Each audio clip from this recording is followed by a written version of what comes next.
예, 그리고 또 하나 정부가 코로나로 피해를 입은 소상공인들을 지원하기 위해서 3조 9천억 원의 예산을 잡아놓고는 있습니다만 정작 소상공인들은 이걸 받을 수 있을까 반신반의하는 분위기가 적지 않다고 합니다. 오늘은 그 이유를 따져보겠습니다.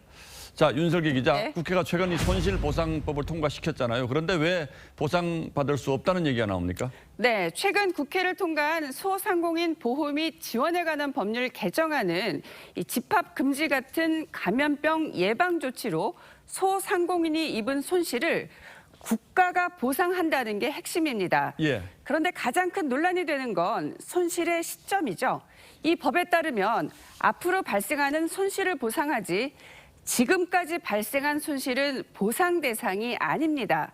이 정부의 방역 행정명령에 협조하고 피해를 감수해온 대가가 이런 거냐는 반발이 그래서 나오는 거죠. 예, 그러니까 법이 개정이 돼서 국가가 이 코로나로 인한 손실을 보상해 줄 수 있는 근거는 마련이 됐는데 지금까지 발생한 손실은 보상할 수 없다는 거죠. 그렇다면 이 앞으로 발생하는 손실은 보상받을 수가 있습니까?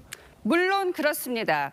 하지만 소상공인들에게는 앞으로 발생할 피해보다는 지금까지 발생한 피해를 보상받는 게 더 시급할 수밖에 없습니다. 피해 규모 역시 지금까지 발생한 피해가 훨씬 클 것으로 예상되기 때문에 이번 경우만 놓고 보면 소 잃고 외양간 고치는 격이란 비판이 나올 수 있습니다.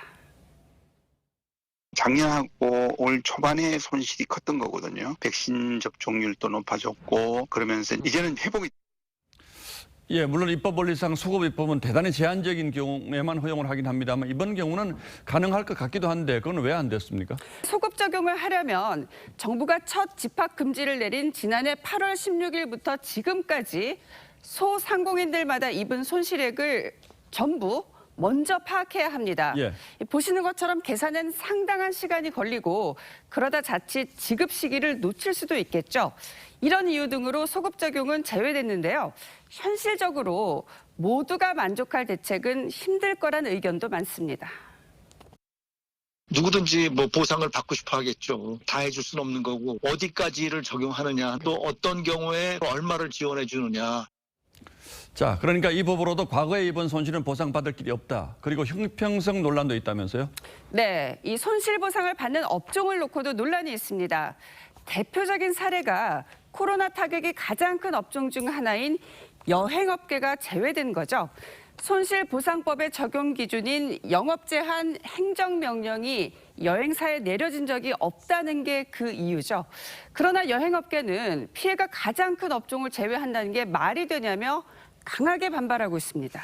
자, 어쨌든 지금까지 입은 피해가 어마어마할 텐데 지금까지 입은 피해는 그렇다면 전혀 보상받을 길이 없는 겁니까? 그렇지는 않습니다. 이전 손실도 피해 지원 명목으로 최대 900만 원까지 보상받을 수 있습니다. 그런데 최대 900만 원 보상은 지난해 매출이 4억 원이 넘는 소상공인이 대상이라 수혜자는 많지 않을 거란 전망도 큽니다. 예, 물론 지금까지 피해 규모가 워낙 광범위하고 이런 경우에 모두를 만족시킬 수는 없겠습니다만 지금부터라도 피해 입은 사람들을 최대한 세심하게 찾아내서 배려하는 이런 행정부의 노력이 필요하겠군요. 그렇습니다. 예, 윤슬기 기자 잘 들었습니다.